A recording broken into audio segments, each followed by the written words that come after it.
Now let's return to our top story tonight, the overhaul of the RBA and how it operates. Treasurer Jim Chalmers says in principle he agrees with all of the 51 recommendations. Here to discuss this is our business guru, the host of Business Now here on Sky News, 4:30 every day, Ross Greenwood.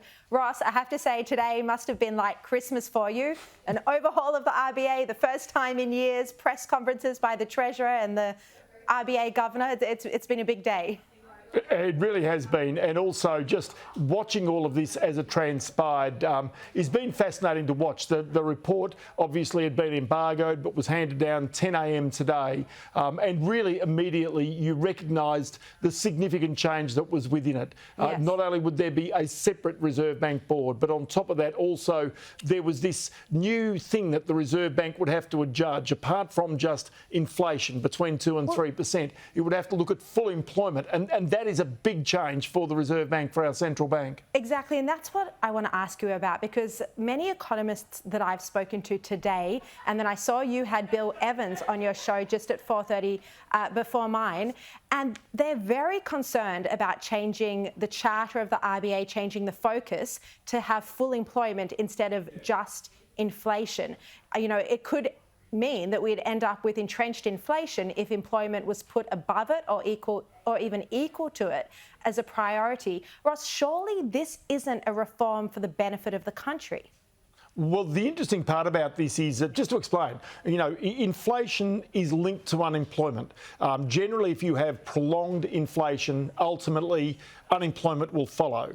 And so the idea is that if you can try and get your inflation down, then employment should follow. In other words, it should create more employment opportunities.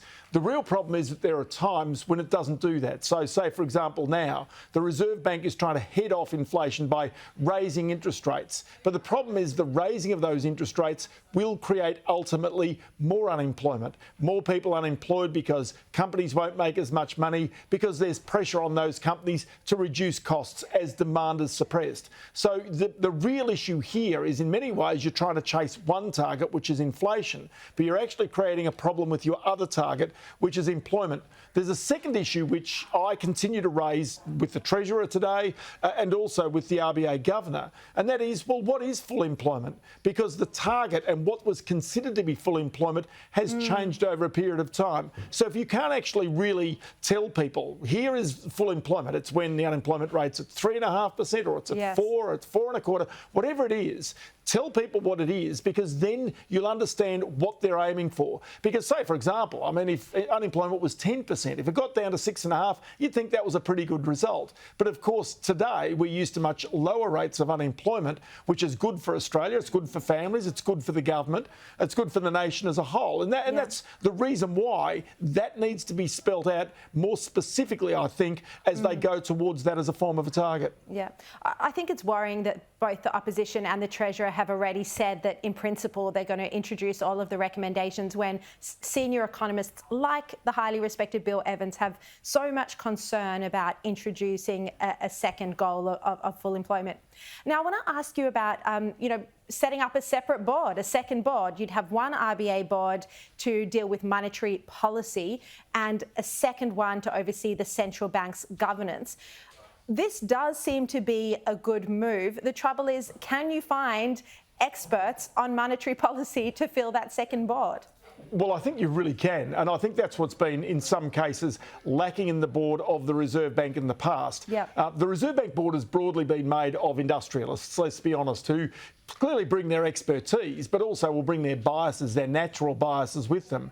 But what the report today really does point out is that there have been times when the Reserve Bank board has really been almost blindsided in terms of the information that they have had at their fingertips. They haven't been able to go and consult Reserve Bank staff. They haven't been able to go and do their own research. You haven't heard dissenting voices. And so, say, for example, a couple of the Reserve Bank board have resigned, and they've been replaced. Ian Norman, the former Fair Work Australia chair, is coming in. And so you can see that. Elena Rubin, who's ex-ATCU, is coming in as a director of the board. They're going to bring expertise in regards to labour relations, but you get a sense that this is the way in which the board is changing to really adapt itself for this new goal of being able to look at employment as well as looking at that inflation targeting.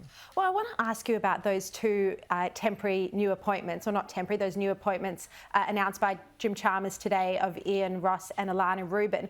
They do have a bit of a union background, but they do also have incredible expertise in the corporate sector. You know, what's your view of their appointments? Well, look, I would say that their expertise is exemplary. I mean, if you look at Alana Rubin, she's been the former chair of Australian Super, one of Australia's biggest super funds. She's been the chair of Afterpay, so she knows tech and finance from that point of view, on the board of Telstra. So there's enormous skill being brought into the board of the Reserve Bank. Ian Ross is considered as one of the foremost experts on industrial law in this country, as a former federal court judge, but also then as the head of the Fair Work Australia. But what I'm saying is it just shows you the tilting of the board with these new members coming on board who really probably have their history in labour relations rather than, if you like, in industry or business, or importantly, in monetary policy, in pure economics, as it were.